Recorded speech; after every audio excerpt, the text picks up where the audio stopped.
appeals that were being staged by some of the students who had been put in bands that they thought this was way beyond what they should belong.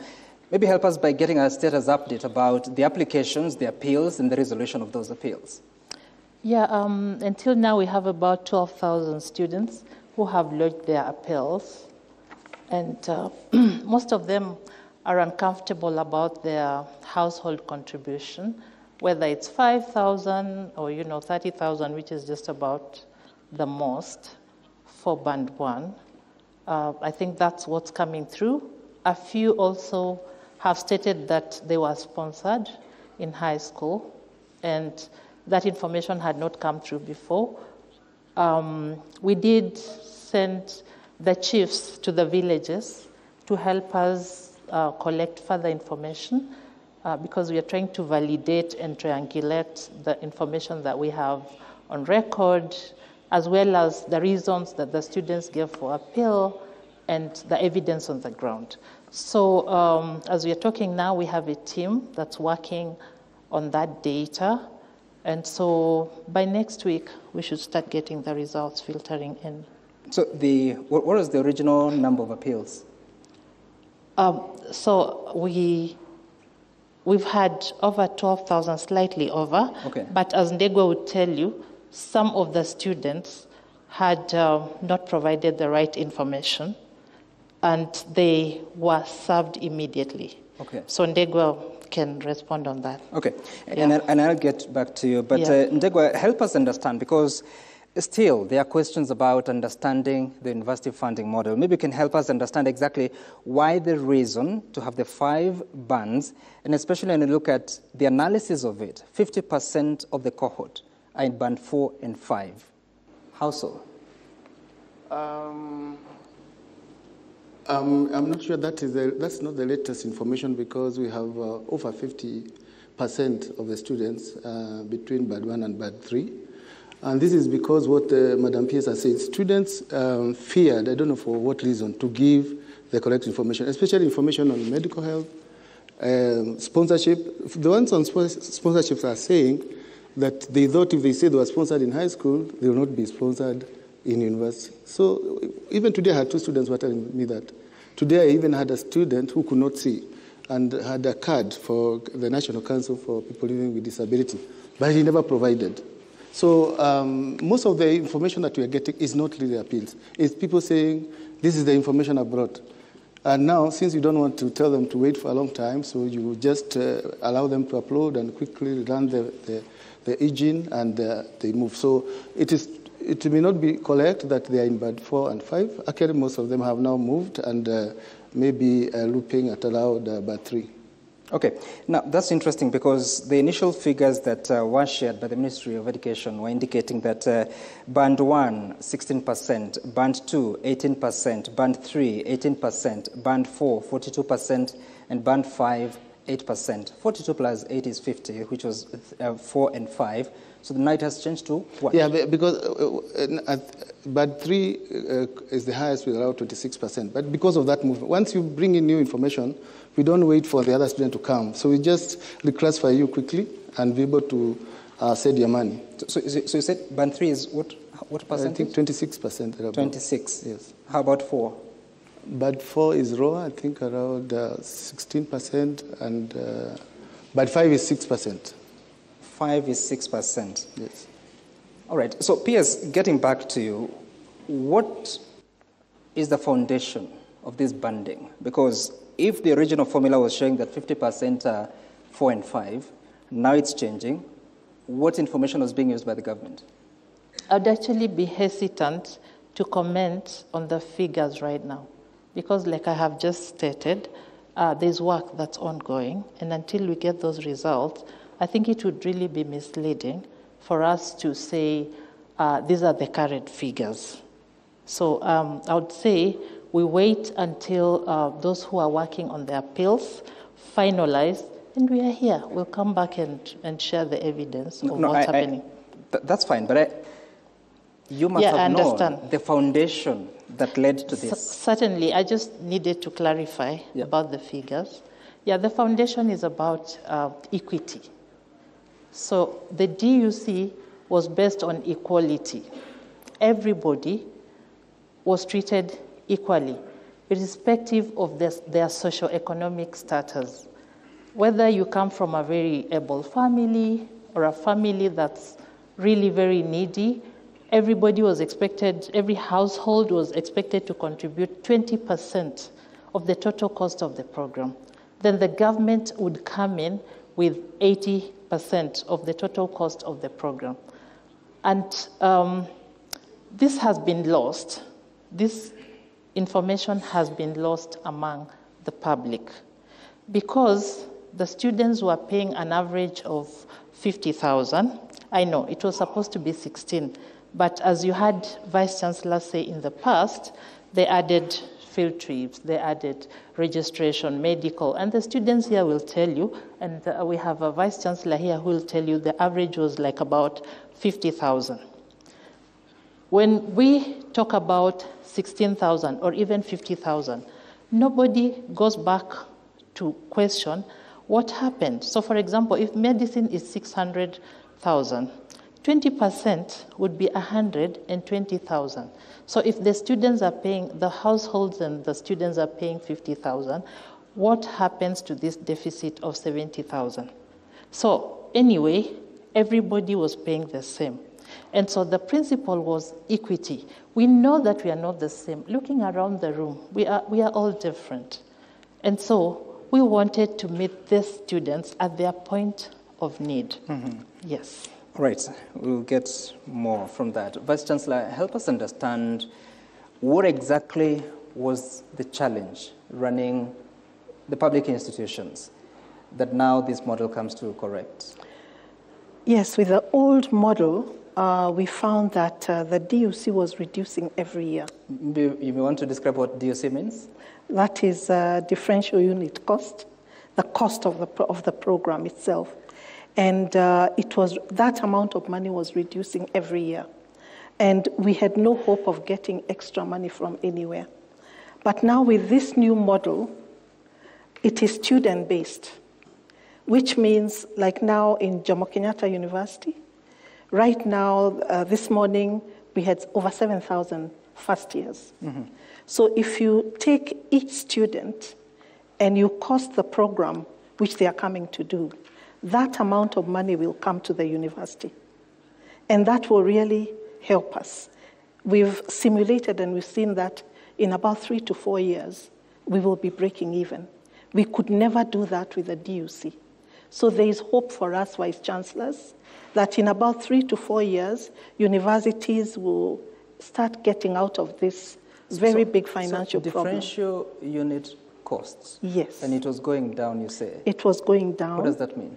So capitation, you see, it contributed to the capitation, and that was going down. It started off at 80%. It reached 42%. By the time we started this new program, we were reaching 30%.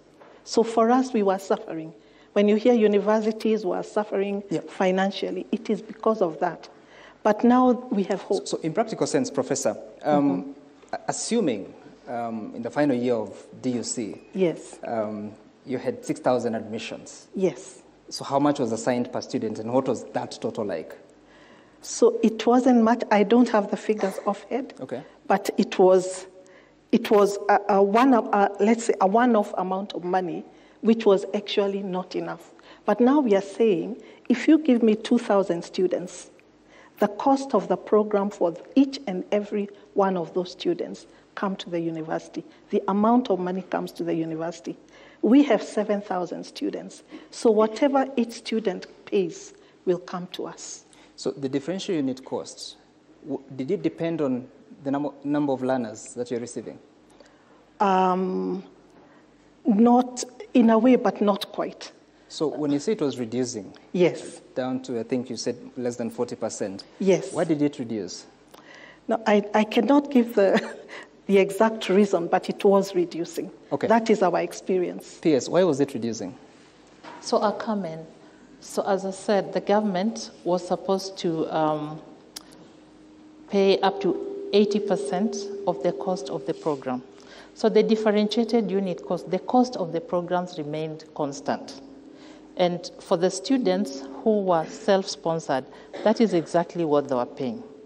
If it, like engineering, they pay about 400,000. I know I paid for my son architecture 385,000.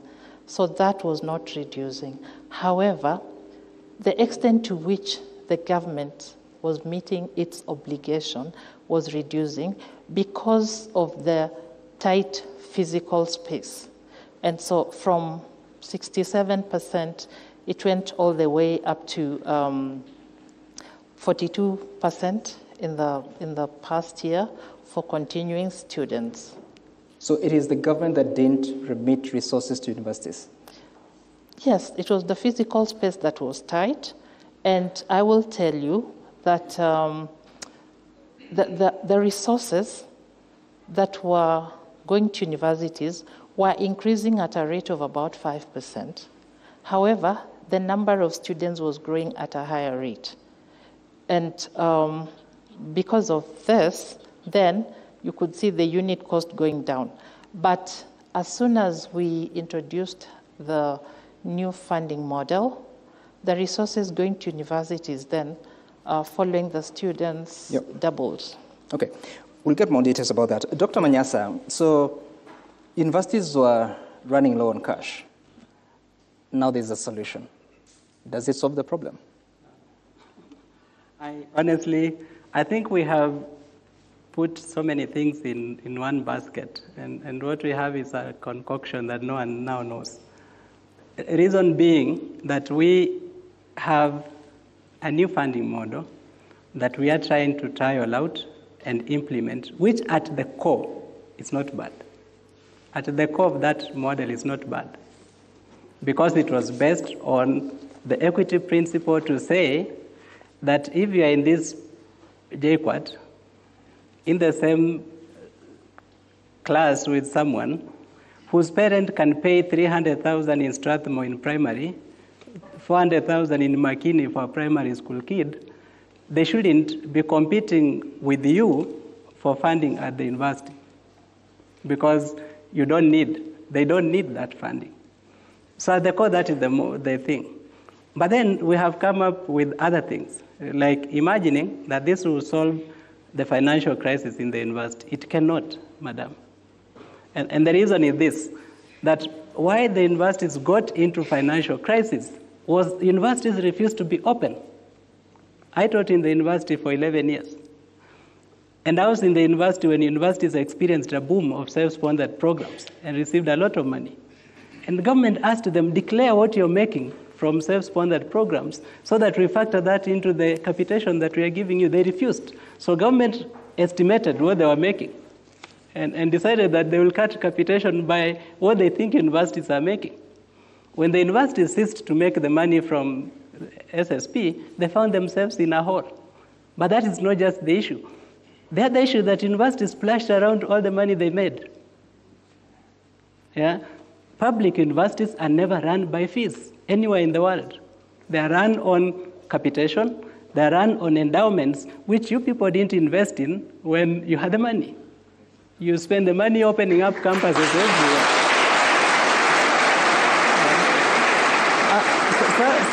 Some I remember telling my boss when I taught in KU, and I remember telling my then boss in 2011 or 12 around there, that if I had money at that time, I would start saving up to buy the campuses they were opening all over the place at a throwaway price in 10 to 15 years. They have closed all of them. And they have made money, they have made big losses with all of them. Yeah? Why? They splashed around the money they made, which should have been in endowments, serving students today. You're not going to raise school fees and collect enough money to run a university. That is never going to happen. It doesn't happen anywhere, except for private universities, which are small for few numbers. For the public, you can't raise enough money from school fees. And let us not introduce unreasonable fees hike and mix it with the new capitation model and create a concoction that no one will be able to decipher how to deal with. Okay.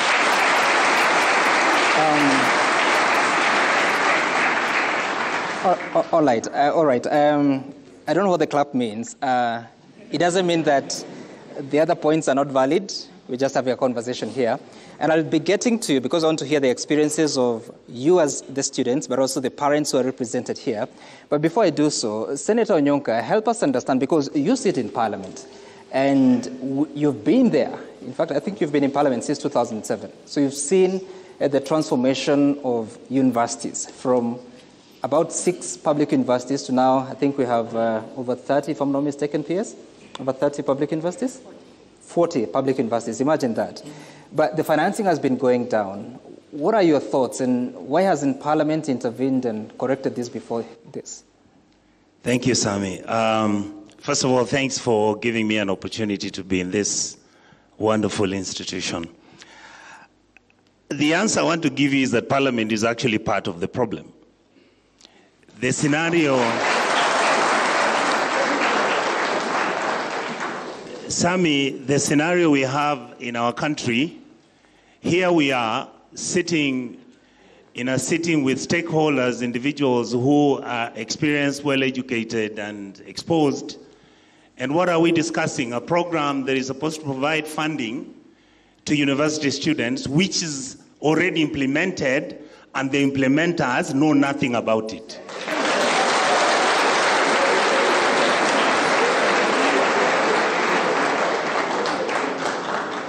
Number 2, I would like to thank my brother, Professor, who was teaching at KU. I always say this, Sami, and I'll repeat it here today in front of these young men and women. Your country is broken down. Unless intelligent and clever people sit down, people of wisdom, to fix some of this nonsense you see here, nothing is going to happen.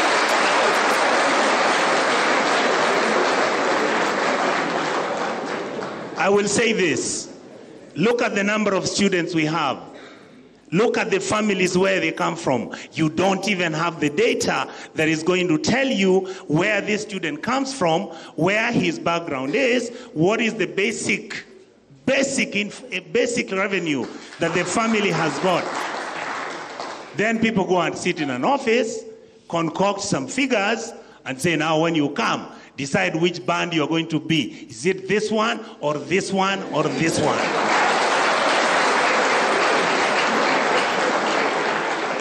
So, Sami, my position is very simple, and that is what needs to be done in that National Assembly. University education, primary school education, secondary school education in Kenya must be free. All right. Why do I say so? Yep. Look at the amount of money we're giving the Ministry of Education. 633 billion shillings a year. That is the money that President Kibaki ran this country the first year he took office and his second year. The whole country. He paid teachers, paid doctors, paid lawyers, paid everybody who would run this country. That is the budget of the Ministry of Education. Only. Where is the money going? Okay. The money that you people are supposed to get as capitation for you to go to school for free is actually being eaten by gentlemen and ladies. Senator. And I know, Sami, it will take maybe a whole day for us to go through this. Let me explain this. We don't have data on who you are. We don't have data in terms of your revenue in your village, your home, and your family. We don't even know how many children your father has. Why? Because you are being ambushed and being told to give information which you don't know whether it's going to be disadvantageous to yourselves. Then you now are told you've passed an exam and you are going to do medicine. And the professor has said, the PS has said, medicine is going to cost 600,000 shillings. Madam PS, some of these guys who get first-class honors are coming from homes where the total revenue plus the capital and everything is only 50,000 shillings. All right, Senator. So, Sami, what are we going to do with this young man or young lady who is going to university, who has finished high school, who is supposed to go to first year, who doesn't even have clothes to wear? and you are asking them so that they look for senator or MP or somebody who can fundraise for them, if not a church, and then you expect that child to finish their education. We are just jokers. All right, Senator. And my last comment, Sam, is this. My last comment is this. I'll get back to you. This thing we are calling the new model, forget about it. I hope it lasts only this year. Next year, these guys should receive capitation to all their universities. I hope we would have gotten all the data, what you're going to study, how much that BUC Madam is talking about. Every university should tell the Kenyan people what they charge for every subject, why that is so, and why the other university is charging less. We should know. We should know which university is able to provide hostels for their students. We are treating our students like they are street peddlers, and you expect excellence from them. You can't get it. All right, Senator. And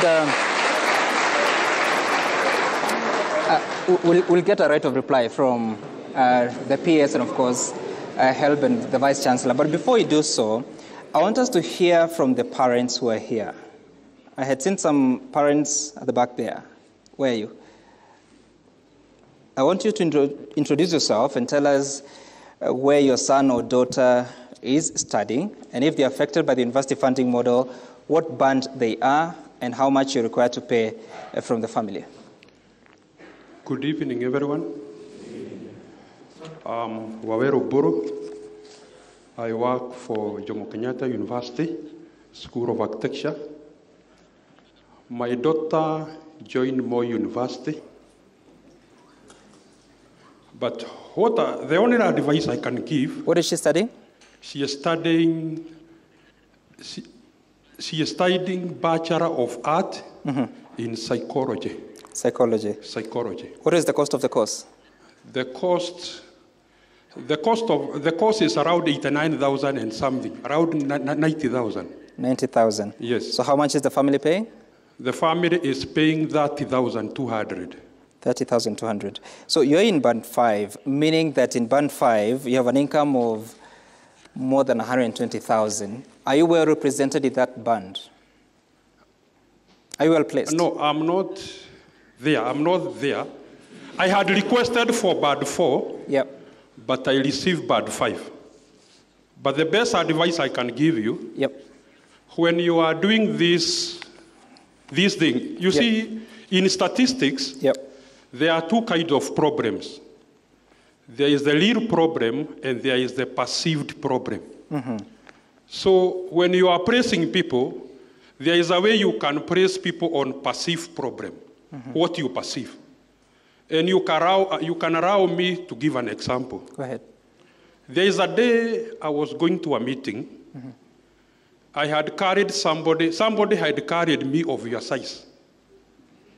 So we had gone to see a project, and when we reached somewhere, we met a mad person.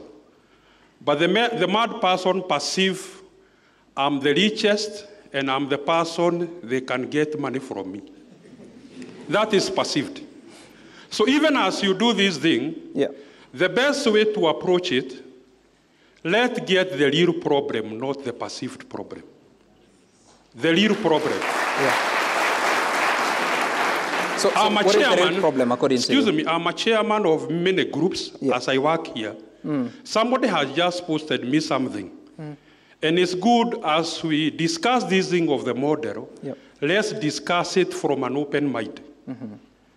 In an open mind, somebody may earn 20,000 but has one child. Another person is earning 100,000 but has 8 children. Are we together? So unless you do, you check it very well. So do you think when your daughter was placed in band 5, do you think all those factors you're describing were looked into? You see, like me right now, Yep. I'm also doing PhD. I'm doing PhD where I'm supposed to pay 200,000 per year. And the other thing you need to understand, government also stop promotion. They stop promotion. So right now you may find I'm supposed to be promoted to another level, and I understand my boss who is here. Yeah. But she must have the condition to promote me. So other than paying for my daughter, I'm also supposed to pay mine 200,000. Okay. I see. So when you check my size, you may perceive I may qualify for this, but that is not the truth on the ground. Okay, all right. Thank you. You understand me now? Yes, I hear you. That's why, Yeah. as we do this model, Yeah. let's do it with an open mind. Okay. You see, when we do the questionnaires, Yeah. there is a way you can do a questionnaire with a closed mind. You already know the answer. I also do mentorship. Tunasemaga ni kama harusi ya kurudia. Already mumnakaa pamoja, you just want. So what you need to do even as we frame our questions, Yeah. let's also frame them openly as the government. And there we are going to differentiate between the real problem and the perceived problem. Okay. And thank for the opportunity. All right. Thank you so much, Mr. Awero. And I want to take reaction from peers based on what he has said and what Senator Onyonka was speaking about there. Because like he says, and I understand he works for Jomo Kenyatta University, so certain things that may not be comfortable to talk about, but he's sort of insinuating that all the factors in his family were not factored or considered in arriving at what band he should be at. You know, starting right from my brother Emmanuel here, he was talking about concussion, and I'm just wondering what people had been drinking before they came here. Because some of the things they are saying, yeah, we did look at all the factors from parental structure, the family structure, whether you have, you know, one child, 7 children, whether you are an orphan, whether you are from a single mother. Yeah. We looked at the schools that children went to. You know, whether it's a bridge school in an informal sector, whether it's a national school, whether it's a private school, you know, the Braybans. We looked also at the poverty probability index of the area in which, you know, the family lives. Like, do they live in an informal settlement, or do they live in an upmarket place? If it's a rural area, what is the poverty probability index of that area? And we have that data from the Kenya National Bureau of Statistics. We looked at several factors, and all these factors are given a weight. And do you know how these weights are determined? These weights are determined by a random sample of people. Like here, the group is a bit homogeneous because we have university student leaders. We bring a random sample of people from different backgrounds together. Young people, pastors, lecturers, all groups together, and we ask them, how important do you think this factor is in determining the socioeconomic background of this family? And this is a scientific method. So whatever weights were allocated to all the variables in question, all of them, all of those variables were determined by a random sample of Kenyans, and that is very scientific. And it is on the basis of that that then a composite variable. So it's not as simple as saying, okay, maybe you earn 20,000 divided by 9 children. We are looking at a number of variables, and then it is calculated based on a composite model. So when was that conducted?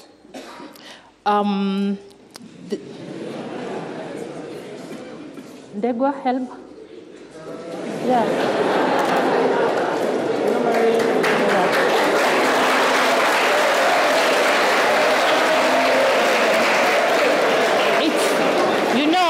please, let's allow the peers to respond. We deliver through agencies. As a ministry, we deliver through agencies. And we provide strategic direction. Right. So it is the work of the Higher Education Loans Board to undertake this work. Okay. And so that is why HELB undertook this exercise. Sure. And it is very right for Ndegwa to tell you the details of what happened. That's fine. Mr. Ndegwa, help us. Every year we have this group meeting to review the MTI for the previous year. We also look at what did we learn during the previous year. We put it together. So this group is comprised of, first of all, we start with the student leaders. We have a conference, and I can remember most of them, we met in Naivasha in, I think in May, we met in Naivasha.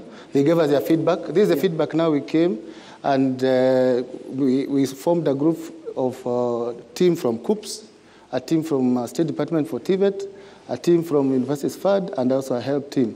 And also the PS gave us some people to assist us. So we were able to sit somewhere as a group for a whole 1 week, and we came up with the indicators. And these indicators, they are scientifically proven. We use tools, statistical tools, to come up with this data. Yeah. It's not something that we just do at like ping pong, no. And when I hear Senator, sorry, with due respect, the work we do can be proved scientifically. An audit can be done, and you look at how we do it. The data is available. You guys, you don't know the kind of data we have. We have data for, the government has data for you. Income data is available. Social, for example, if I want to know, he said we do not even know your siblings. Now, we have NEMIS. NEMIS is the government system that registered all learners. All of you are in NEMIS, including your brothers and sisters. If I go to KRA, anybody who has ever transacted anywhere is in KRA. We're able to know your tax income from tax. We're able to know, tax from income. We're able to know turnover tax. We're able to know so many things about you. So you cannot say there's no data. Now, if you want to get people under social protection, for example, you see the MTI uses things like standard of living. If you're an orphan, orphans are the government gives them some money. Or if you are Mr. Ndegwa, before you carry on, the specific question was, this scientific method, when was it conducted to arrive at the weights per variable? We do it every year, and this year we did it in the month of May. In the month of May. Yes. And when you talk about that, data from the World Bank would show that at least 1/3 of Kenyans are below the poverty line. Where is that in the model? That, we have that information from KNBS, and we combine the information from KNBS with what we call the social indicators, like how does the family look like, for example, what is the family composition? Orphans, single-parented, living with abandoned, living from an orphanage. You are the cash social protection. This social protection is under the Ministry of Labor, and there are so many families, almost 1.2 million families in Kenya, under that protection. And we have an API that connects to them. We have data from KRA, which is very comprehensive. Actually, if I give an example, before we use the social indicators, we have 8 indicators that we can almost classify you. So help us here, because you're talking about 130,000 or thereabout that applied for scholarships? Yes, 101. Out of that, what is the proportion of learners whose parents' data is captured by KRA? I think over 95%. And you know, KRA does not capture just income data. It will capture anybody who has transacted on e-teams. It will capture anybody who has a business and you're paying turnover tax. It will capture anybody who has rental income. It will capture, it's a composite of data. But and where we have... e-teams is a new system. It doesn't have a lot of No, data. it has. We are relying on KRA data itself, not even the e-teams is still developing. And we are picking a lot of things from it. So 95% of the class... Now, and you can ask, what about the 5%? Is on KRA. Sorry? And you can ask, what about the 5% who are not in KRA? Now, those ones we're able to get with them the way they spend. So, for example, if you are in the 5% that you say you don't have income, and then we find your child is in Briban, or you are spending so much on maybe buying whatever you are buying, cars, whatever. You find you have a car at NTSA. So we know there will be a conflict and you'll be penalized. Okay. Yeah. Interesting. I want to hear from a first-year student here who has just joined school. There's a lady at the back there, Daisy, I think. You can get the mic to Daisy to help us, because we are looking at the various bands that are also reflective of the family background. Start by introducing yourself and telling us the course you're studying and which band you are. Good evening, everyone. Good evening. Jemutai Daisy is my name. I am a 17-year-old first-year student in JKUAT University. I am to do a bachelor's in degree in banking and finance, and I was placed in band 5. Is that where you belong? No. Where should you be at? Band 3. Band 3. Okay, how do we proceed from here? Yes. No, she has, should there be some information that she never provided, or she's not happy with that body? We have an appeal.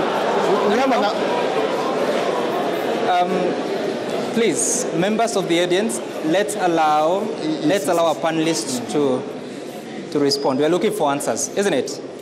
So please, let's listen in silence. You want to say something, Prof? Yep. For all the students who are like Daisy, yeah. The information we gave them when they were reporting is that if anybody is in doubt about their banding, they need to see our registrar. In fact, I was walking around with him, greeting them and welcoming them. So Daisy, what you need to do is see our registrar tomorrow, and he'll be able to guide you on what you need to do. That's okay. What we Yeah, yes. I can weigh in. I'll get to you, Senator and Dr. Manyasa. Yes. But PS, Yes. we have not done a study to establish how many people are dissatisfied. But you are saying there are at least 12,000. Was validation done to test the tool that it was reflective of the reality on the ground? Certainly, this is the second year that this tool is being implemented. We implemented the same model last year, and we have those students in the second year who were funded using this new funding model. And you'll tell me, we didn't have this kind of conversations. Yeah. Okay. All right. Dr. Manyasa, your reflections on what's going on. One, I don't really want to buy what Ndegwa said, that they have all this information about these students.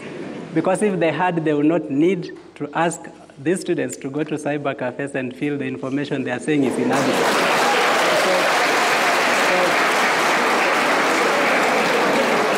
I think, to me, and I don't want us to divert from here, because we need to find direction. The direction is that we have a means testing tool that has not been tested itself. And that is where the challenge is.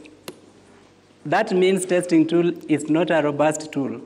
It's not able to determine where a learner belongs, and that's why you have so many learners saying they are in the bands where they don't belong. That is number one. Number two, the bands are too narrow at the bottom unless we are trying to shirk the responsibility of paying and hoping that we can raise school fees to run universities, which is not possible.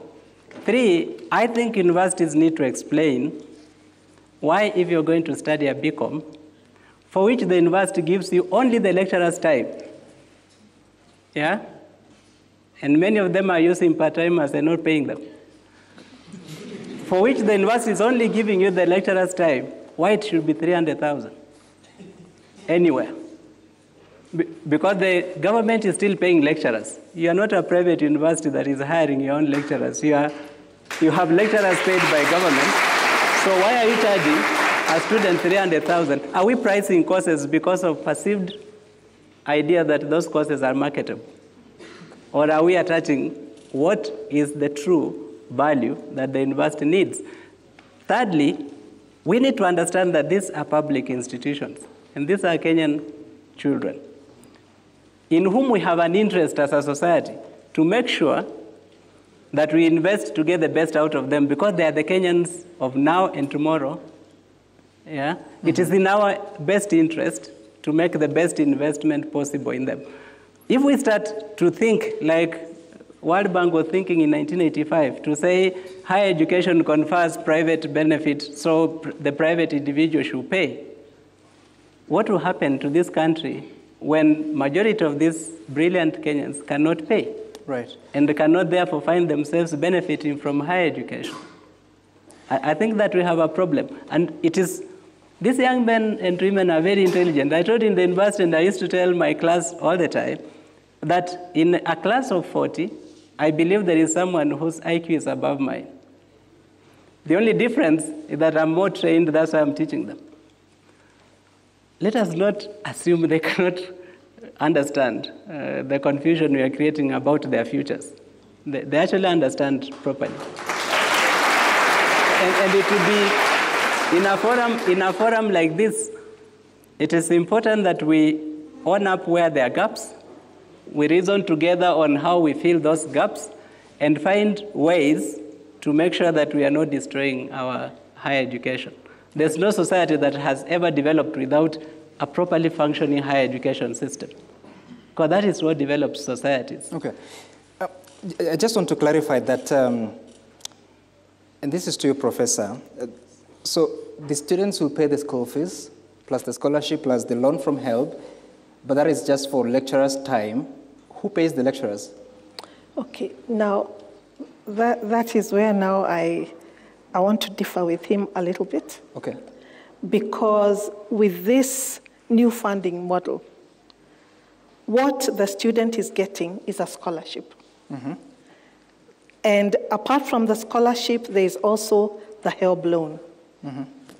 And the third thing that he's supposed to do is his parent or guardian or sponsor or whoever is supposed to pay what we are calling household. Mm-hmm.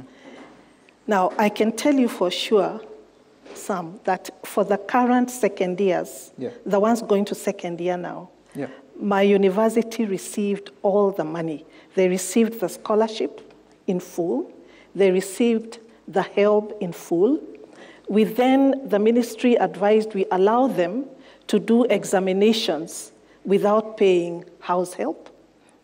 And we would be able to, household, we should ask them to pay slowly. So right now we are asking them as they are coming back, please pay as you can. Mm-hmm. But all the other money we received, and we've seen a little bit of difference in the amount of money we have in the university.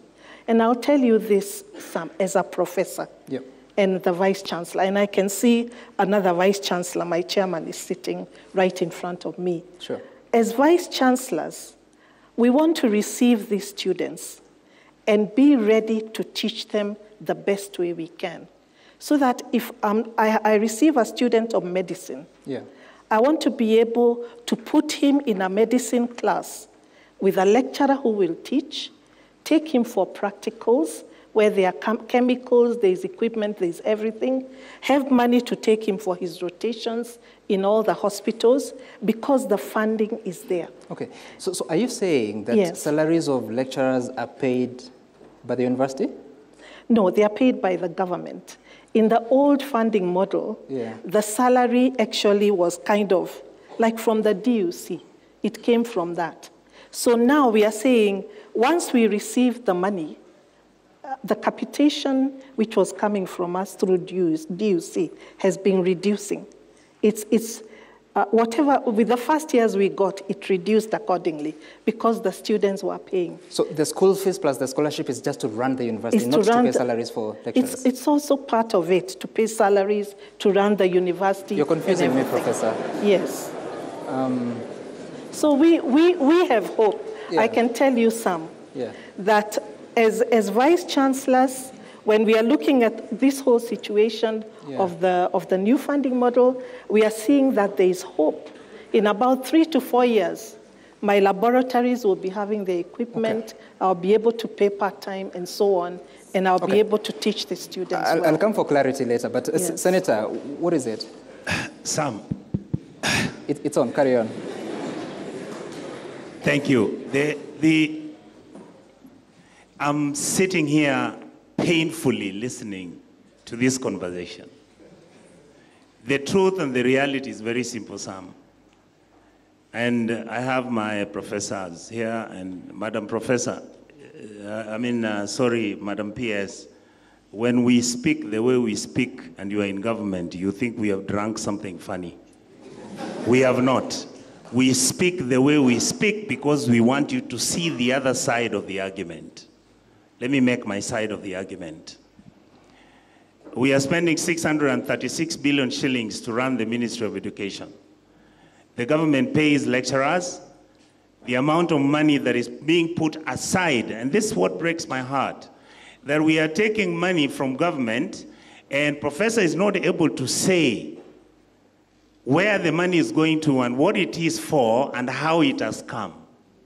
But she's saying this is money we've been given to spend.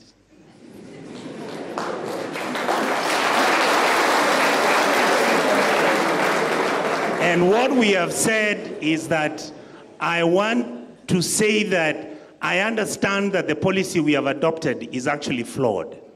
That is why this exercise is a problem. If you go to the international best practice, after my being in the University of Nairobi, I went to the University of North Carolina in America. America has got 3-tier system. If you are rich, your father has stolen, he has got oil, go to those big universities like Harvard, they will pay. Leave us alone. You have a second tier, which are supposed to be managed by the governorships in the states. The state adopts a university system and model which is funded by the national government. That system is cheaper. That system deals with the issues which affect that state. And you have a third tier which takes care of students who are either orphaned, who are poor, even if they are bright. If they go to that university, and yet it is a cheap university, but they are A students, they can transfer from this university, which is third tier, to the one of first tier.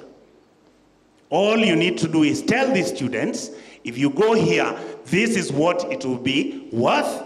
This is what the lecturers are being paid, and this is what your accommodation will be. Make your choices. If you feel you are from a poor background, the government is actually going to subsidize everything for you to go to university, but there are certain conditions you have to fulfill. If you are a doctor, you go and finish your internship after 5 years. Condition number 1, come and serve the government for 5 years so that we recover the money we gave you. If you want to be an engineer, we take you, we will accept to have you for 4 years. You come from a poor family, but chances are your father is a doctor or a lawyer, or your father is actually a civil servant, is a driver. He can raise just a little bit of money. We will give you this money for you to educate yourself. You can now go to HELB and borrow, and you will pay us this money like Richard Onyonka did 16 years ago. But After Senator, graduating. So the point I'm making, Sammy, there are challenges. There are challenges that the fiscal space was shrinking. Hold on, I come to there. Kenya has enough money to provide free health, free education, free water. When President Kibaki took over, his revenue in this country, which he collected, was 710 billion shillings his second year. By his third year, when he was going to his second term, by the time he was having the coalition government, he was at 1.3 trillion. That is revenue he collected. Uhuru Kenyatta came, he picked from where Kibaki left, he pushed the money to about 2.7, 2.5 trillion, then he got out. But what Uhuru did, he made sure we've borrowed 7 trillion shillings in 10 years. And that is where our money is going to pay the debts. My argument is very simple. We have enough money. You don't have to tax anybody. Change what we are doing, because we are doing it badly. We are doing it. The system has deliberately been broken so that you cannot understand what they are talking about. All right, Senator. Senator, please. So my recommendation, Sammy, this team that is here should come here, call some of us politicians and these students, let them tell you how they want to do it, and we'll tell you how you can do it. Last point. Kenya is a capitalistic system that encourages and allows corruption to thrive. Our universities, which used to be the echelons of excellence and intellectual capacity, has become the trading markets where degrees are sold, where food can be provided for, where the people who are lecturing are the ones who supply food and equipment and stuff to the university. I mean, these things, you know them. Senator, excuse me. So my argument, Sammy, is just hold on, Senator. We reduce and stop the corruption. We rebudget the money and make sure 200-300 billion goes to taking all these university students and secondary school students for free. Senator, let's be accountable for what you say here, because you've just said that university degrees are bought. The young men and women here are here to study. Can I tell you something, Sammy? How much does it cost? You are on social media. I'm not saying that the universities are bought because they want to buy, but haven't you heard that if I'm a senator and I wanted my daughter, who's not able to get a C+, to buy one, couldn't you? So, you see, Sam, the issue I have with our country... Excuse me, Senator, yes. That doesn't prove what you're saying. Yes, what I'm saying is very simple. That data is available. I've already told you on TV. Kenyans don't want corruption to be there. These students don't want to buy a degree. The circumstances and conditions which are laid on them make it necessary for us to degenerate to the level where we have degenerated. All right, I want us to make progress, and I'll be coming to the students, but also some of the people that are at the front here, by first looking at what the university funding model looks like for a student going to study Bachelor of Medicine and Surgery. Well, I might have cooked the title there. At Moi University, for instance, which costs about 612,000 shillings every year. So if you're in Band 1, meaning that your family earns up to 5,995, then the government will give a scholarship of 428,000, which is 70% of the course. The loan from HELB will be 153,000, which is 25% of the course. The family will pay 30,600 shillings every single year. This is a family that earns less than 6,000 shillings a month. So in total, by the time this student is done, there'll be a loan accumulation of 918,000 shillings before the upkeep. The upkeep is 60,000 shillings per year, so multiply that by 6, gives you about 360. So 360 plus 918,000, you get the answer. Band 2, families that earn up to 23,670, the government will pay a scholarship of 367,000. The loan from HELB will be 183, and the family will have to raise 61,200 shillings every year. By the time they are done, it will be a loan of 1.1 million shillings. Add to that 55,000 upkeep loan every single year, multiply by 6, you get a total. For Band 3, families that earn up to 70,000 shillings, the government will pay 306,000 shillings. The family will raise 183,600 shillings, and the family will pay 122,000. So the 183,000 is from HELB as a loan. Again, 1.1 million before the upkeep will be the loan at the end of 6 years. Band 4, for families that earn up to 120,000 shillings, the government will pay 244,000. The HELB will give a loan of 183,000, which is 30%, and the family will raise an equal amount of 183,000 shillings every single year.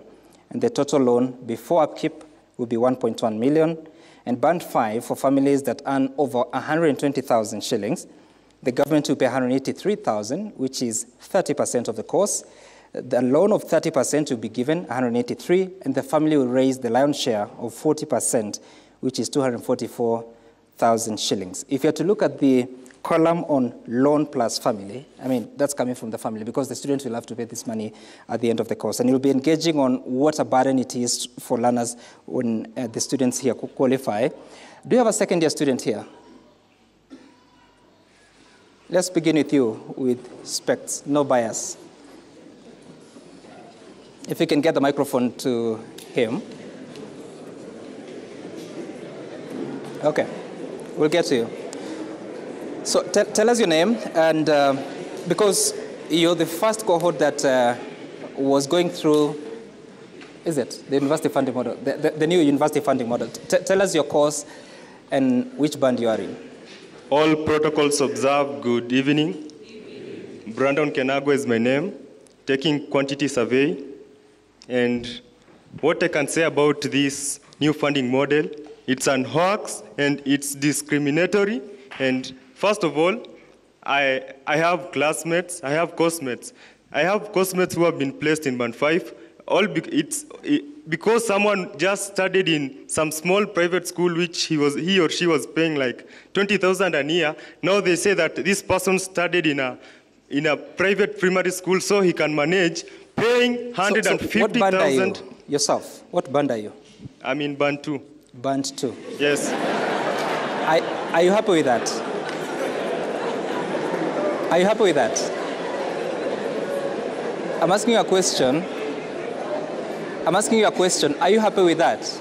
Yes. You're happy? Let's have some silence. So he's in band 2. He's happy with that. But I get your point. That you're saying that you I'm have in band 2. Yep. I'm okay with that. Yeah. But I'm here to speak on behalf of... So how much? No, you speak for yourself for tonight. Yes. How much is your course? It's 370,000 annually. How much does government pay for you? The government, okay. I pay 34,000. 34,000 per year. Yes. So you don't know how much government is paying and how much? The government pays 80%. No, 90% and I pay 10%. How much loan are you getting from HELB? Okay. I pay 10% of my fee and the government pays 90%. I'm sorry. All right. Do you know how much loan you're paying? You're taking? Yes. Pardon? Do you know how much loan you're getting from HELB for your course? From HELB? Yeah. 150-something thousand. 150-something thousand? Yeah. Okay, I don't know how to rate something, but more than 150,000 shillings. Yes. And how long is your course? 4 years. 4 years. So yes. Before you start working, you'll have a loan of 600,000 plus upkeep. Yeah. Okay, all right. Another hand from second year. There was a hand at the very back. The gentleman in black jacket or thereabout. Well, I mean at the back, but it's okay. He's already upstanding. What's your course? You're in second year, right? Yeah. Good evening. Good evening. Call me Sam Blaze Otieno. And I'm in JKUAT. I'm taking bachelor's in supply chain management. I'm in my 2.1. And let me tell you something. Sam, if I may ask you, you have the details there. I have what? The details there, you've just read them. Uh-huh. Which band is paying, which student is receiving 20,000 shillings per semester as his HELB loan, upkeep? Well, I don't see Which any. band is that? Well, unless you're talking about HELB loan of 20,000. Yes. It depends on the course. Let's say 107,000. Sorry? 187,000. There's the amount of money I pay for my, annually, for my cost fee. From your family? No, that is the total amount. The total cost of the course is 187. Yeah. My household fee is 60,000 shillings. 60,000 family. Yeah. So you don't know what band that is, yeah? Yeah. You know, when I was doing an input in my updates over my profile, yeah, I indicated that my mother my mother is, let's say, single parent. I have a single parent, yeah? Yeah. But I was surprised to hear that I'm in band 4, if that is the thing. Uh-huh. I'm surprised that you've just read there that band 4 is a family that is earning around, I don't know how much. Up to... But that is an amount of money that my mother sees. More than 70,000. My mother, if I may add the amount of money she has touched for 5 years, that is when you can find that money. Let me tell you one thing. Let me say one thing, and this one has... So just before you carry on, Otieno, so how are you raising the 60,000? I have to do fundraisings. I have to look for people who can help me. And if it doesn't happen, I'll have not to do my exams. And that is the truth, the stand-up. Because right now, even if I go to register my units in the portal, I have to ensure that I've cleared the school fees. Now, Sam, I am a class rep. And it is very painful that my fellow classmates are dropping because they cannot satisfy by paying the school fees. It is very hurtful. Secondly, if I may ask, in the next 15 years, will there be education in this Kenya?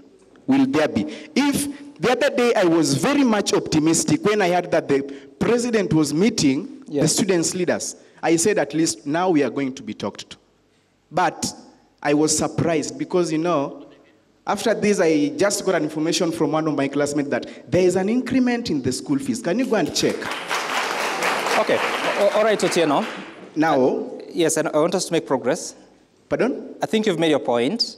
And I want us to make progress. Lastly. lastly. Yeah, lastly. Okay. Okay. Lastly, let us be honest and trustworthy. Let us be people who can be accountable for information. I don't know the name that I can refer to him, but he said that we don't know the information that we want to speak about, and that is why we are here. We want to know those information. Okay. Please tell us so that we can be able to know. Fair point. And I don't know if Mr. Munari would want to speak to this conversation, because there's emerging a situation here about financing of universities. You'll be telling us shortly about how much exactly it would require to run universities properly.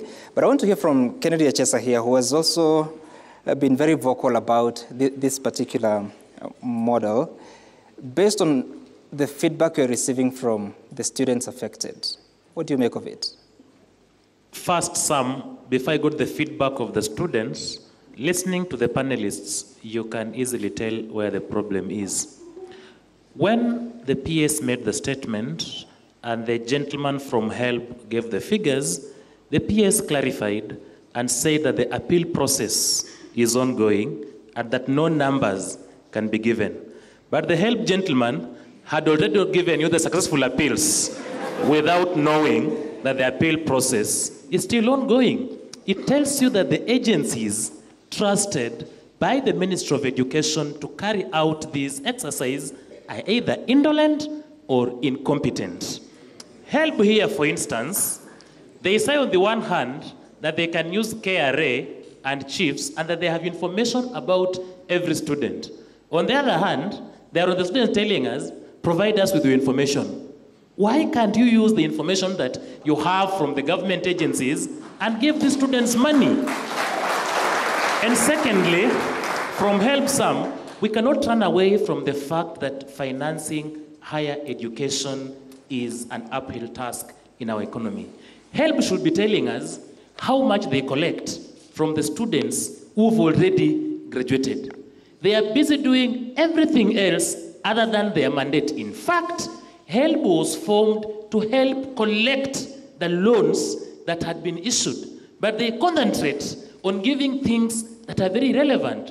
The second problem are the vice chancellors, and I am happy that their chair is here. The VCs are busy misleading the president that the model is working, that there is no problem. On the other hand, the same VCs have disabled even the application to get a hostel. You will not get unless you've made payments. But in public, they create an impression that things are working. And then these model vice chancellors will not solve your problems. What will solve your problem is your competency, your integrity, your straightforwardness. Universities are going under because of mismanagement. And the JKUAT has told us that in 3 years, because of this model, the laboratories will have chemicals.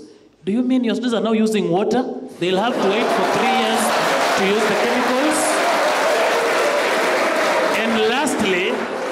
And lastly, Sam, my problem with this model is the assumptions it is based on. One, once you attain the age of 18 years, and I am an advocate of the High Court, you stop being a child. You are not a minor. You should not be judged on the basis of your parents and background. You should be judged on your desire to pursue higher education. Why then, for instance, and Article 27 of the Constitution is very clear that the state should not discriminate any person on any basis, including age, background, richness, poverty, or anything else. The reason why these students with us work hard, the reason they work hard in high school is because they want to join university and they want their education to be financed by government. Anything beyond that is not their concern. So let us, and I want to urge the agencies, let us give the PS and the ministry easy time in executing our mandate. And to this extent, I'll still ask the PS, do you think we still require higher education loans board in this country? The response will be no. It's a waste of time, waste of resources, a body of incompetent and indolent Kenyans seated to collect the information that they have and mislead government into believing that this model is working. Okay. All right. I'll get to you. I'll get to you, Monari, shortly. But let's first, because there are a bit of issues that are coming up from the students who feel they are still wrongly banded. And I know you've been talking about there's an appeals process. But then again, the article that he refers to, Article 27 of the Constitution, which I want to refer to just briefly, if my notes will allow me. And every person is equal before the law and has the right to equal protection and equal benefit of the law. Sub-Article 2 says equality includes the full and equal enjoyment of all rights and fundamental freedoms. Article 43 talks about the socioeconomic rights of Kenyans. What is the Ministry of Education's interpretation of that in the context of university funding? Our interpretation is that every student, irrespective of their background, should be able to access any program they qualify for, irrespective of cost. Very consistent with the article you've read. Irrespective of the cost? Yeah. So when you're giving scholarships, what resources are you using? Government. Which is taxes? Yes. Who pays taxes? The public. So if the families or the students that come from band 4, 5, whose families supposedly earn at least 120,000 shillings, or up to 120,000 shillings for band 4, and band 5 more than 120,000 shillings, they contribute a bigger chunk to the tax collection in the country, isn't it? Yes, they do. So when the same children from those families are required to pay higher school fees because their parents earned more and paid higher taxes, is that equality? It is. Don't look at this. Don't look at this in a very basic way. Look at the outcome. What are we driving at? Look at the output. This is what this whole principle of equity is taking us, and we are very proud of it. Yes, allowing access by all students, irrespective of their socioeconomic background, to all programs they qualify for.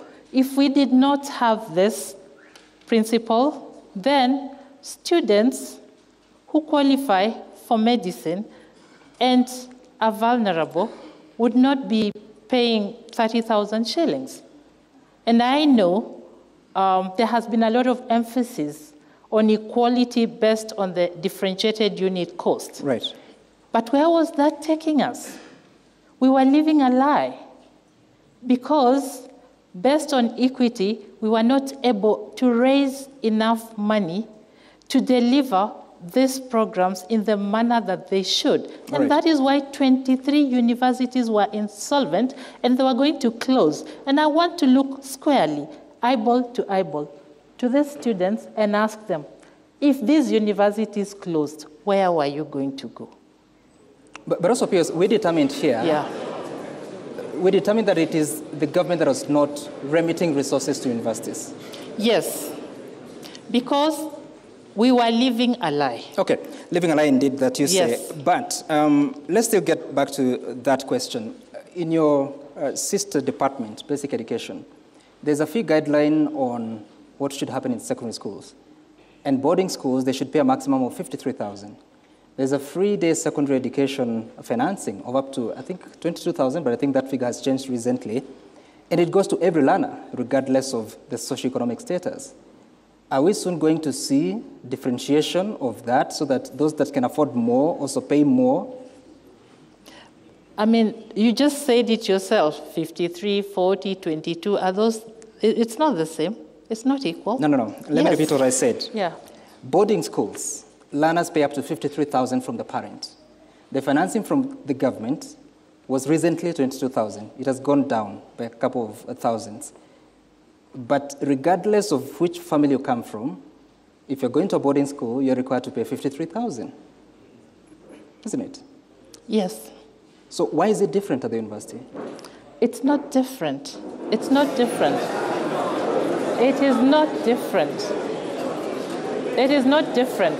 You see, hear me, okay? We are talking about the cost of the program. And so the cost of the program will be the same for everybody. So now the principle is, how do we then help them? No, the cost of the program, if it's 612,000, it is 612,000 for everybody. Okay, what I'm saying, that is the cost. So how do we help them to afford? There's a difference, and let's face it, because the government will sponsor 70% for Band 1.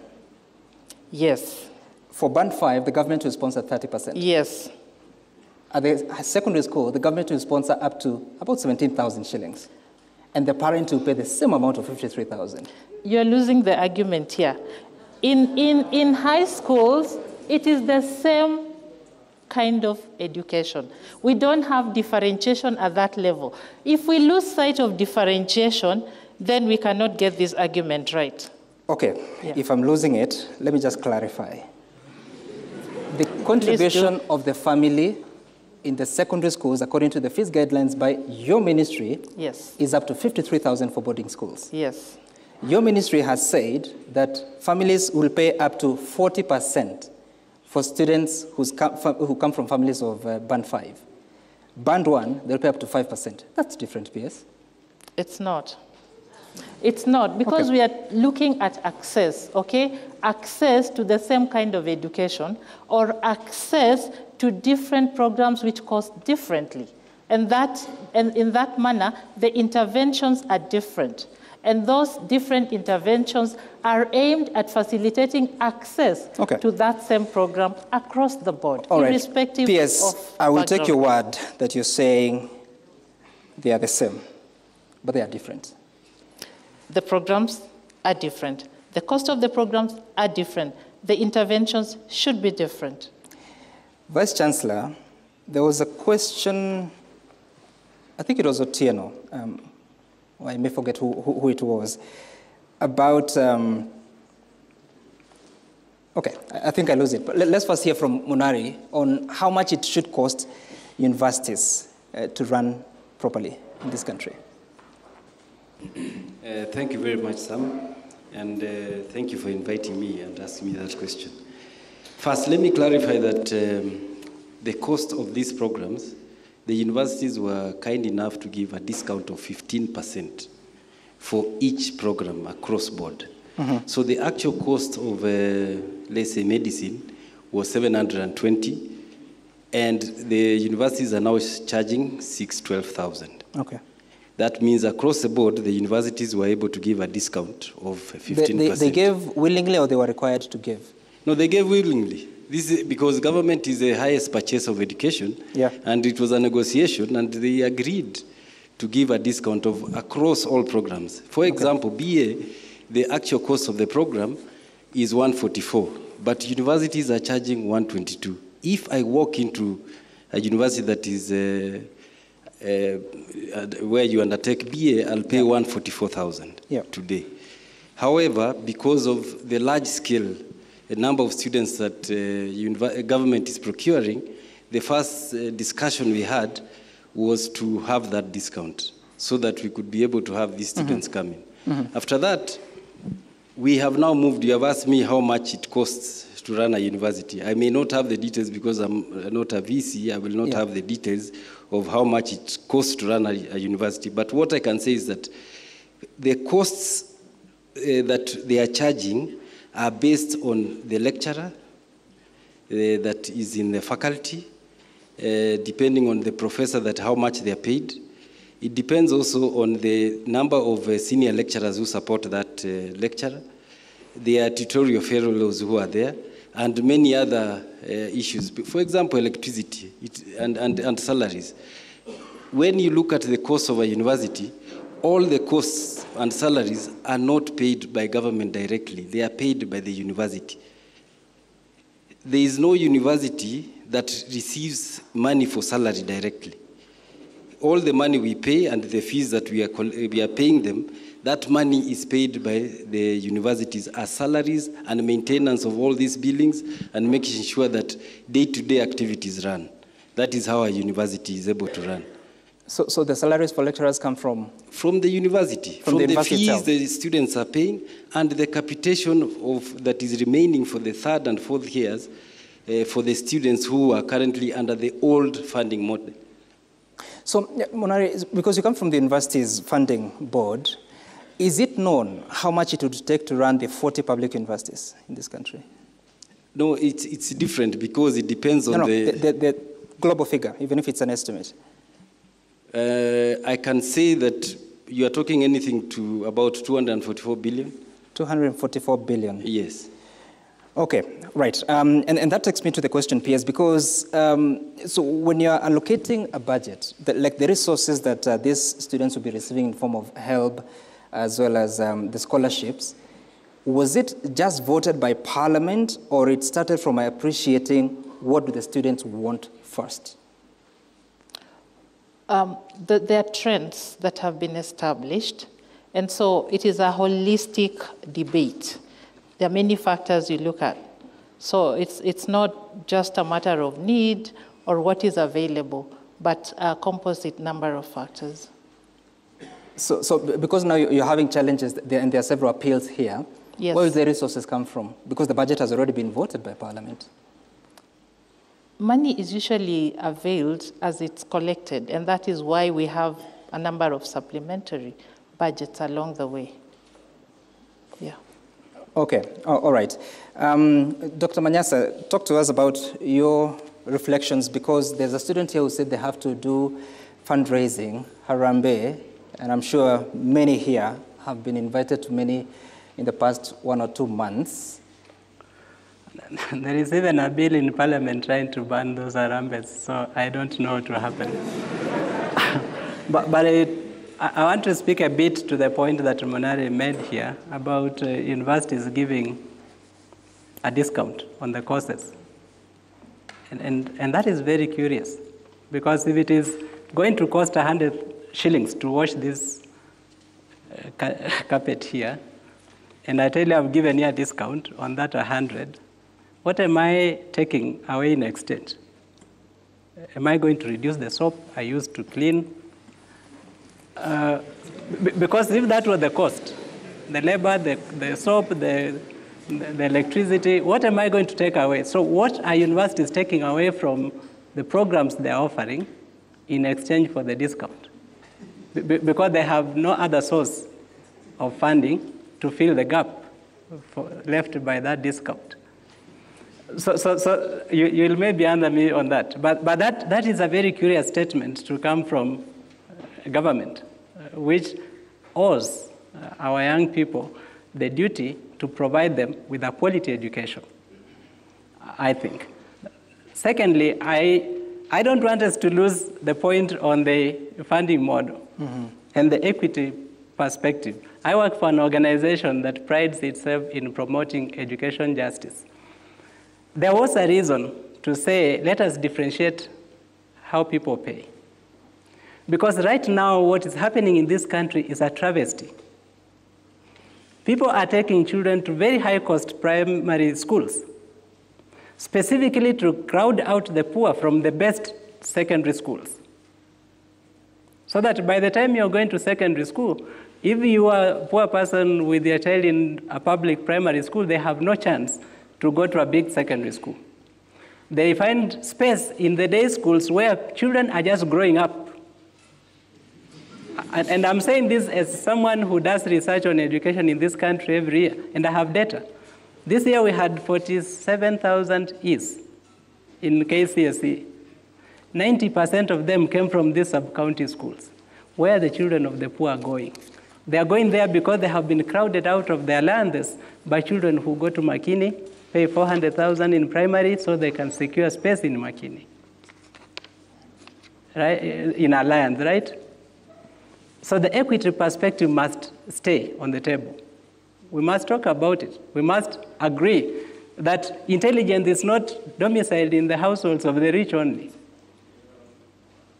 It is in the households of everybody. It's randomly distributed. And we have very brilliant children from very poor backgrounds who must get a fair chance through education. Right.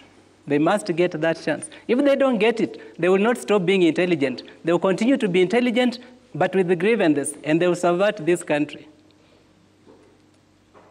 Yeah? So it's important that we do not narrow our minds. I know there are lots of people who have sat down and thought that education is something you can use to build advantage for your children, so that they rule over others, so that you use it to build a glass floor for your stupid sons and daughters not to fall below, and also prevent the intelligent ones from below from rising beyond a certain level. That is happening right now in this country, in the way we are funding education. And that needs to cease, because it's a dangerous path we are walking. Okay. Finally, yeah. if you allow me, yeah. We need to separate government's desire to implement a new funding model from universities' imagination that they raise money from school fees and run universities. It is not going to happen. If you walk that path, I warned my bosses that the campuses they were opening will close in 10 years. They closed. If you walk this path and government continues with the appetite to play around with opening kiosks, they call universities everywhere, the whole system will collapse. And we don't want it to collapse. All right. I remember the question, and I'll come to you, Vice Chancellor. But first, Ndegwa, so looking at the numbers there, that for a medicine student, the loan they'll have accumulated by the end of the 6 years is more than 1 million shillings. And in Band 5, it's close to 1.4 million shillings, especially if they take the upkeep loan. From the trends within HELP, how often do former students repay their loans? What is the rate like? And what would it mean for a student to clear school with more than 1 million of loan? I think we are recovering from about 72% of the loanees, even in the current economic situation. We are collecting about 5.2 billion every year. This year we plan to collect around 5.5 billion. That money is taken back to the students, because how our loan scheme works is the students who are leaving, the ones who are paying, should pay for the ones who are coming in. Yeah. But now, because quite a number of them are defaulting, that's not happening, and we have to go to government to support the difference. So when you look at the simulation, like you've said, the 1.2 million or the 2 million, we have a way of dealing with that. Right now, the average repayment period is 18 years for these students. And after 18 years, we are realizing that from actuarial reviews, 100 shillings given out 18 years ago, we are recovering only 48 shillings. Because of time value of money and the low interest rate. Remember, these are subsidized loans. Yeah. They are charging 4%. You know what the banks are charging. I think now the cheapest bank could be charging around 14, 15%. But they're on average, most of them at around 20. So we want to, number one, extend that repayment period. Yeah. For example, if I can simulate with the 2 million, this gentleman, if he's a doctor, like you have said, and you know, so he will need to pay, if you divide that money with 12 months, I mean 120 months, he's supposed to pay around 177,000 per year. If you divide 177,000 by 12, he's supposed to pay around 14,000. Mm-hmm. Now, since he's a doctor, I know an intern doctor is earning about 200,000. So I don't think the burden that is not agreed. Oh, is it? Oh, sorry, I saw it in the media, so I'm not sure also. But that's what it was. I saw them demonstrating the other day. Well, so, doctors went on strike about that figure. Okay, so then we are also going to have what we call income contingent loan recoveries. So that if you are earning 15,000, you pay only maybe 10% of that. So Kingori, help us. Currently, a student finishing 6th year or final year, let's call it so, which is the highest principal you have seen? You see, if you are like an orphan, you get 60,000 per year. So in 6 years, that's about 360,000. So currently the highest loan is 360,000? Yes. And that is rising to up to 1.4 million? And you're recovering 72%. Depending on the bud you're in. I think if you look at... I'm saying, currently the highest loan out is 360,000. Yes, and that 360 is an orphan or somebody in the extremely needy, vulnerable group. And that same person... If you compare the same with the current, that's about 600 for the same student, if you're in band 1. If you're in band 1? Yes. But I'm also looking at a student of medicine, it's 918 before the upkeep. 918? Yes. For the upkeep?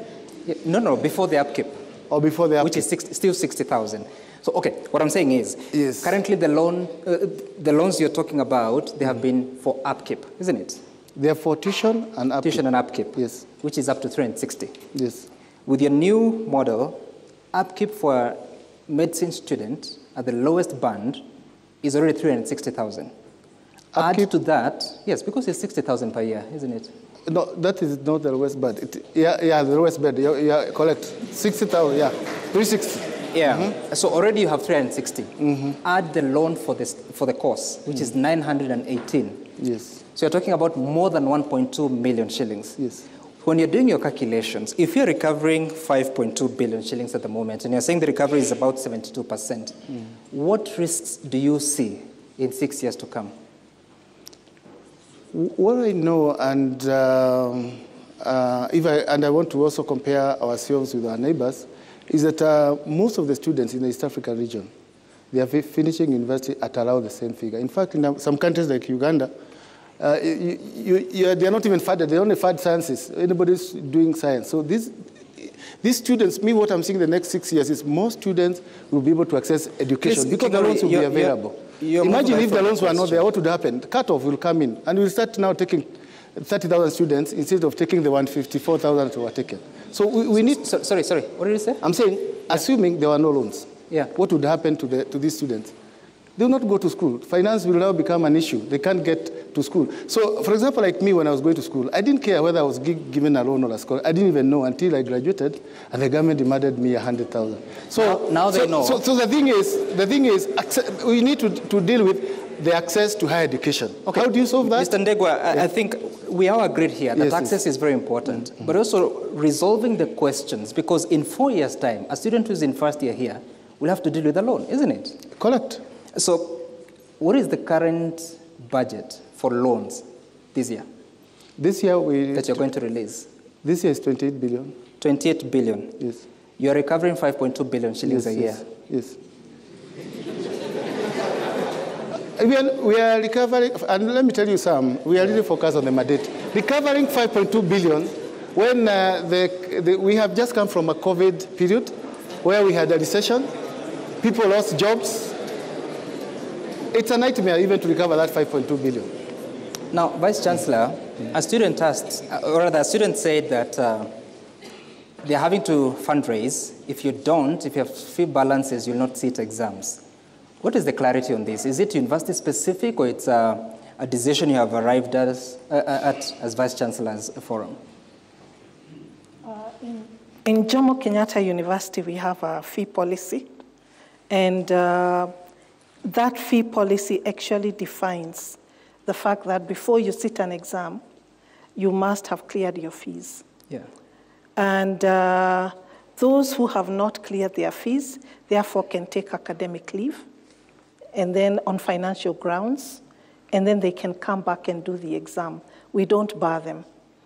However, again, in our university, and I'm sure even in other universities is the same, we also have many ways of assisting students.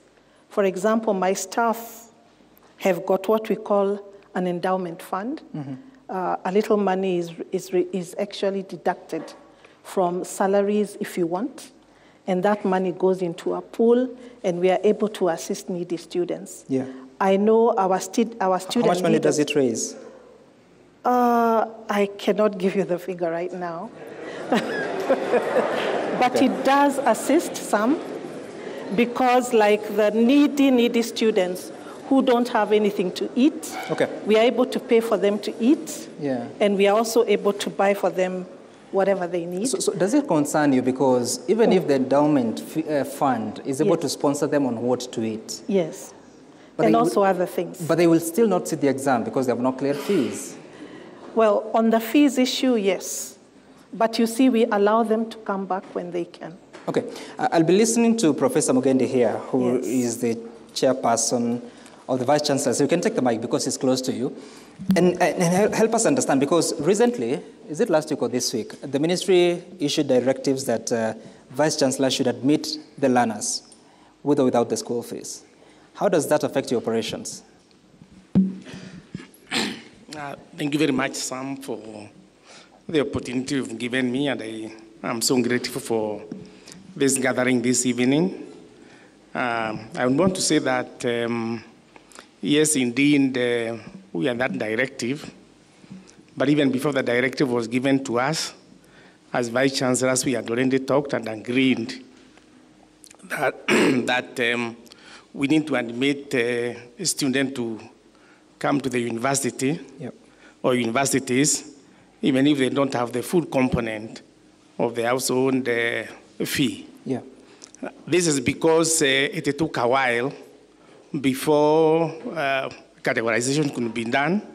Some of the universities even admitted students before we had given them what each household would be able to pay for the particular programs.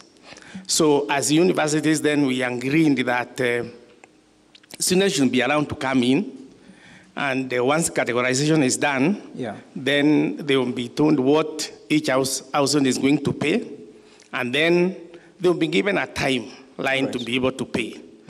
And as the VC in JKUAT has said, each university has a policy on fee payment that in most cases allows a student to be able to be in school and clear the component of the fee that they're supposed to pay before they sit for exams.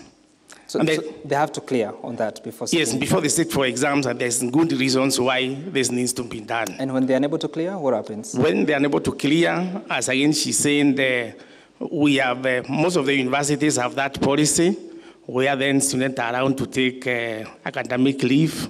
But at that time, you've already received the scholarship from the government. Yes. And the loan from HELP for these students. Yes. And they're losing. Who's? And they're losing because they'll have to repay that loan, which you've already received. Yes, but they have to take a break. They will take a break, but they will come back and do the exam. Okay. Yes. Now, they're not very happy. I want us to take some closing questions. And I know there are many hands. I just don't know how I haven't had a lot of ladies. Oh, yeah. Please go ahead. Here.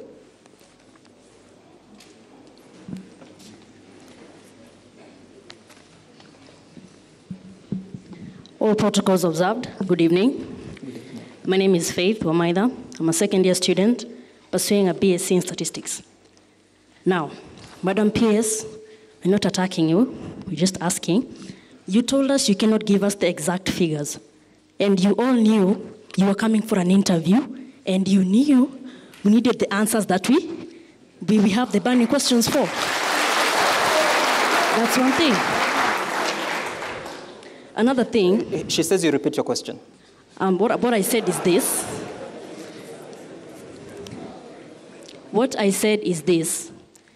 You clearly stated that you cannot give us the exact figures, right?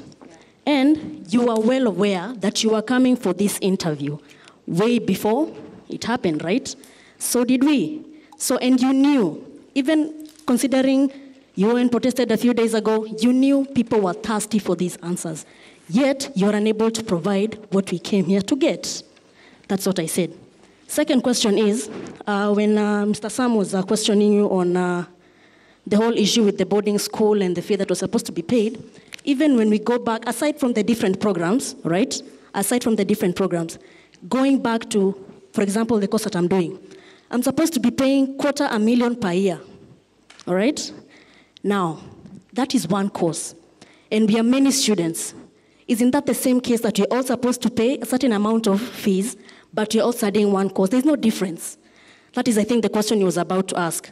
And I think, Mr. Senator, thank you. I think we're all appreciative of the honesty that you have. Yeah. Okay, Faith. Yeah. That's fine.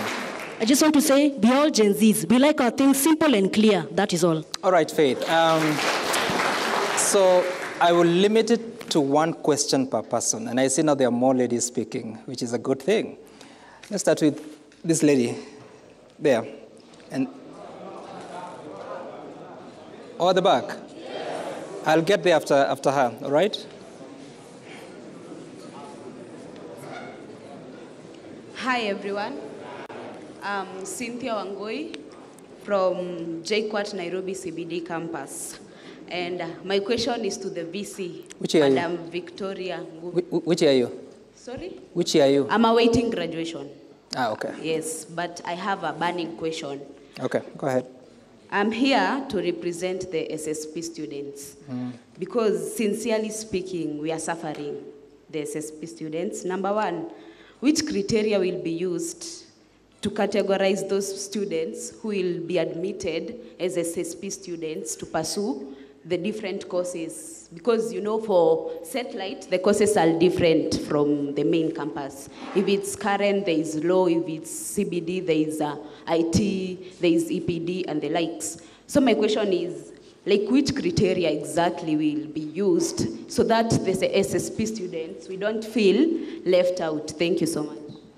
All right. I'll ask the panelists to please take down the question so that we can take as much as possible. At the back, we haven't had a question from the back. There is a gentleman just below the stairs. Please keep raising your hand there. Yeah.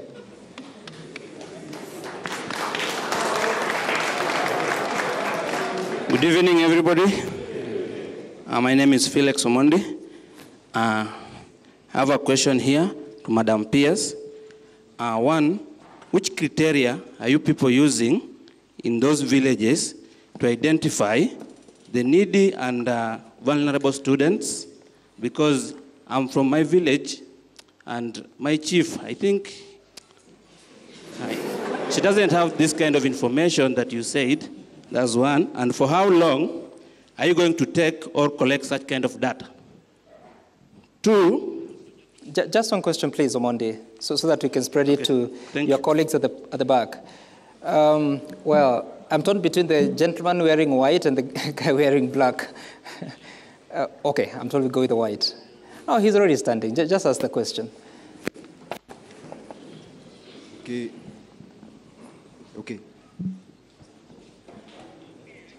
Okay.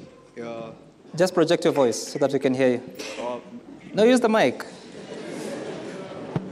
It's okay. working. My name is Benedict Onyango. I'm a first-year student. Yep. And I want to pose one question. I don't know to whom it may concern. Yeah. But according to my research, what I've noticed is that the funds for education are scattered in various kitties. Like we have the NGCDF, we have the presidential bursary, we have the universities fund.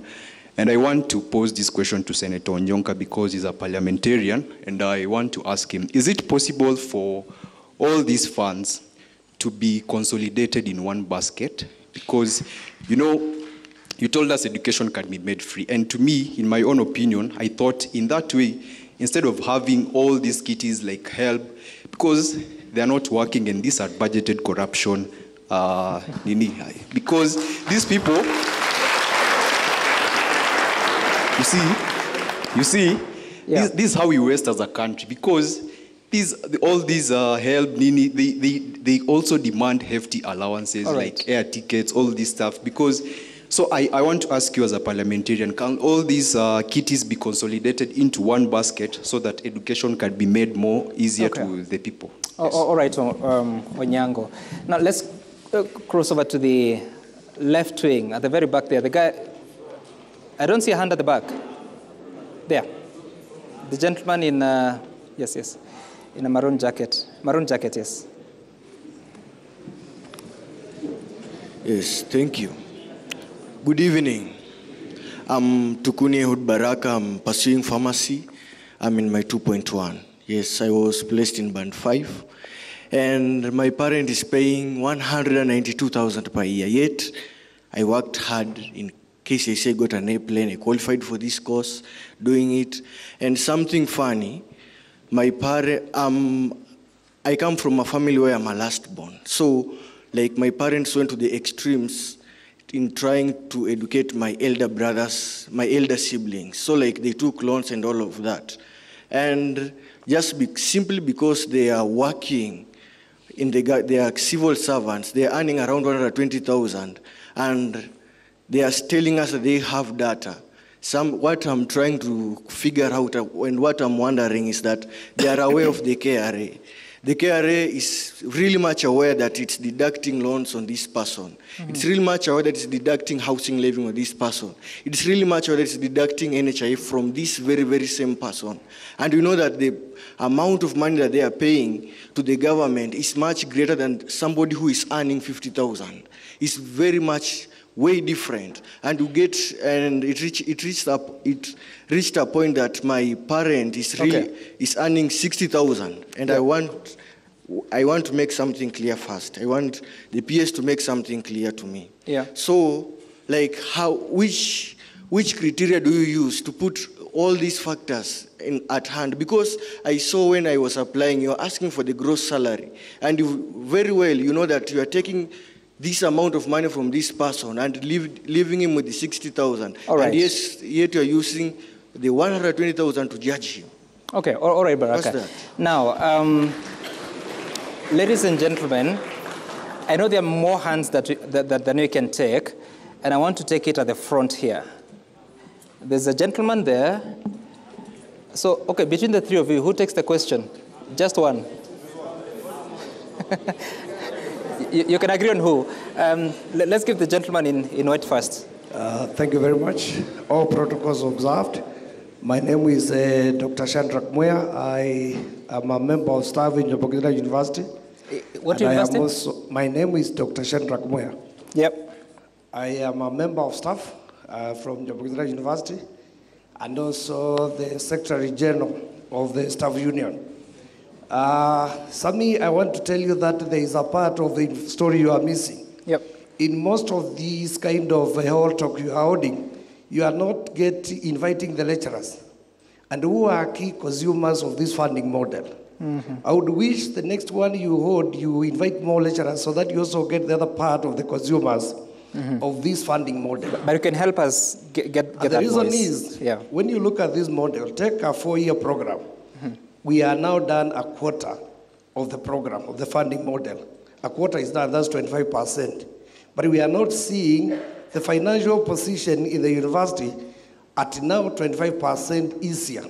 Actually, this year we have seen it becoming more dire. All university staff are not paid up to now. A number of universities are on strike, on pay reasons. Like Moi University, actually the salary for July was paid on Friday. Yeah. On Friday. That's when they were paid. Those lecturers also have students. They are supposed to be having children who are also students in the university, and they are supposed to be teaching them, yet they cannot even afford to bring their students, their children to the university. Okay. So that's another component which is not busy. We are not seeing the financial position in the universities improving, easing by 25%. And if it was, then we would not be seeing lecturers not being paid in many universities up to now. Oh, all right. And that's number one. Number two. Sorry, one question. Yes, maximum. No, there's a very key one. Number two. Very key one. Now, if you have a problem, you don't dig more. We have 40 universities the government is not able to fund properly. Where are they starting new ones? Okay. We saw last week in Nyamira,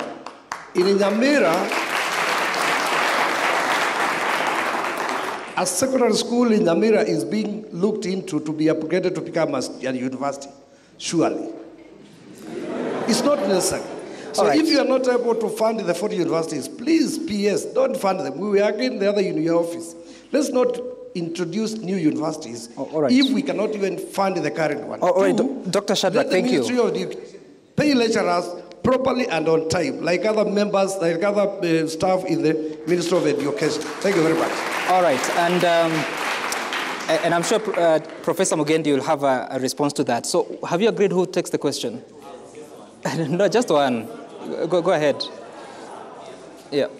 Rising up on a well-established protocol, my name is Fidel Newton Wandiga. I'm the president, JKUAT. Due to the interest of time, I'll just outline two things. The first question is, if the government was incapacitated to capacitate higher education in the universities by giving out the DUC, the government was unable. That is why we had to develop a new model. How sure are we that the students will be able? The second thing is, I want to confirm to you, Madam PS, the new finding model is a flop. And if you don't agree to our terms that you already laid and you're aware of them, on 9th, which is on Monday next week,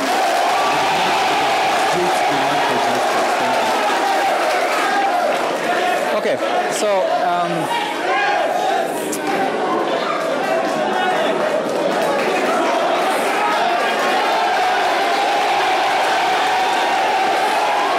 all right. No. Please, just go straight to the question. This is the last question. Yes, I'm Wainaina Samson, the speaker JKUAT, and my first question, based on the main components of this funding, of this new funding model, it's based on the student-centered approach. So if it is based on the student-centered approach and we are the students, and then we are being told here that we'll have to finish with massive loans. Yes, we'll have to finish with massive loans we'll have to finish based on the scholarship. The scholarship is reduced and the massive loans is increased. So I wonder, how is it student-centered, yet we are the students who are suffering? Then, another question. We have three components. That is the university, the government, and the students. So among the beneficiaries, who are the main beneficiaries in this new funding model? Because according to our students, we feel like we are the ones who are we are down the chain and the university is up, then followed by the government as position 2. So we are the third ones in the chain. Okay. So who are the main beneficiaries in this new funding model? All right. So allow me, ladies and gentlemen, to just get responses. We don't want to be here tomorrow. You can have the final word, Senator. You can have the final word. Final word after everyone, Senator.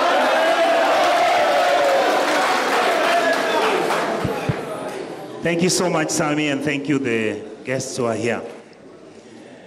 I want to say in strictly close to 2 minutes, the reason why I am so passionate and I feel so extremely and deeply frustrated about what my government is doing is because I am actually an example of a beneficiary of somebody who used the free university education system. I was given options. I was told, you are not very clever in class. You are basically a B student. So what subject are you going to do? Then I had options. I went to the University of Nairobi. I did not carry a single penny. The government used to give us boom, which was 2,000 shillings a month. Every semester, we used to get 6K. We could afford to buy jeans and T-shirts and videos. There was no mobile phone, there was no airtime. I then finished university. Then the IMF and World Bank, this is what these people are implementing. They came and said, no, you can't take an African and allow them to go to school because they're going to know where their minerals are. They are going to know where the money is. They are going to know how to fix their roads. They are going to know how to take care of themselves in their hospitals. They are going to take care of their poor so that Africa can come up and grow. Mm-hmm. So where are you? You are caught and left in a catch-22 position. Help. How can help, which is supposed to be a wonderful institution that this young man and this gentleman are fighting here, struggling to explain, how can you give help 21 billion and yet help is dealing with 200,000 university students, and you give me in the National Assembly and the Senate 36 billion shillings and we are only 700 people. I hear these formulas being discussed here about, the circumstances, Uganda, they don't even provide anything. Kenya's economy is Rwanda, Burundi, Tanzania, Ethiopia, Somalia, South Sudan, and my beautiful Rwanda put together. You're talking about 7 African countries that are able to generate revenue. They are not able to generate the revenue that we are generating. We are generating enough money to pay for university education. All that I expect this team to discuss is if we give you money, which means we are going to give you substitute fees. This is the course you want to do. This is the amount of money it will take you if you pay nothing. This is how you will pay it, and they have to be soft loans, and you have to pay if they give you a job. If the government doesn't give you a job, you don't pay a loan. All right. If you are in your family and you are 9 people, this government or any other government before that has not made it possible for a child who's been born in a family and there are 9 people, there are 6 people. And out of those 6, 3 have already finished university. And they have no jobs and they are home. That family, they sold their 2 acres of land. I know this because I was an MP for 18 years before I came to the Senate. I see those things happening to families. A country that is not able to take care of most vulnerable people is a useless country. All right, Senator. Senator. You guys, don't give up. Senator, you that's must enough. fight to make sure that there is equity, there is fairness, Senator, that you get the money, and this money is your parents' and relatives' taxes, and a few people are just sharing this money, and they are coming with formulas. Oh, you know, give us 30%, oh, you do this. All right, Senator. Senator, that's fine.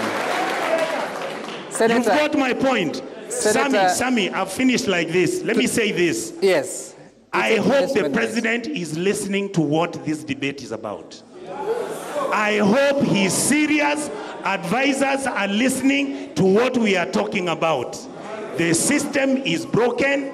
Fix it and come and ask all these young men. Give them a questionnaire. Okay. Which lesson do you want to study? That's fine, Which Senator. area do you come from? Your parents are what? What are you going to do? But then the president will now think.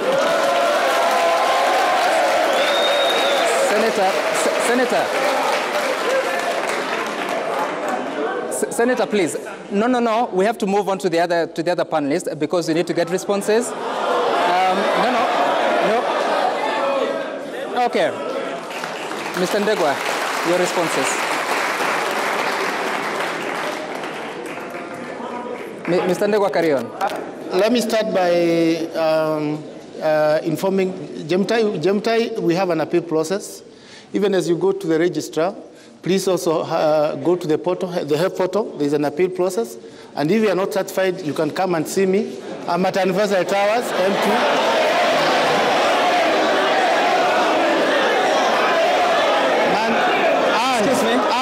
And comrades,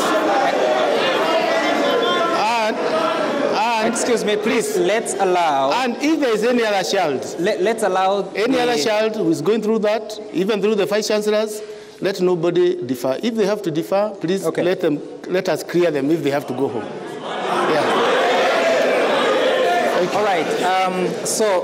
Before you listen to Vice Chancellor, first of all, anyway, go ahead, Professor, about your responses to some of the questions that were asked here. Thank you very much, Sam. I think I had only one question. Yep. There's a lady, I don't know if she was Wambui but she asked a question about SSP. Mm-hmm. How are SSPs being treated? And what I'd like to say is that the cost of the program is the same, but the government-sponsored student has got access to the scholarship, the loan, but the SSP student is charged the full cost. If they want to go for the loan to help, they can go, but it is not part of what we look at. We just charge the full cost of the program, and they are supposed to pay the full cost. The full cost. Yes. All right. So, Professor Mugendi, we'll come to you. Someone get a mic to him, because there are a few questions that are broader than JKUAT. But Dr. Manyasa, your closing remarks and responses to some of the issues raised. Thank you. Let me first speak about the consolidation of bursaries.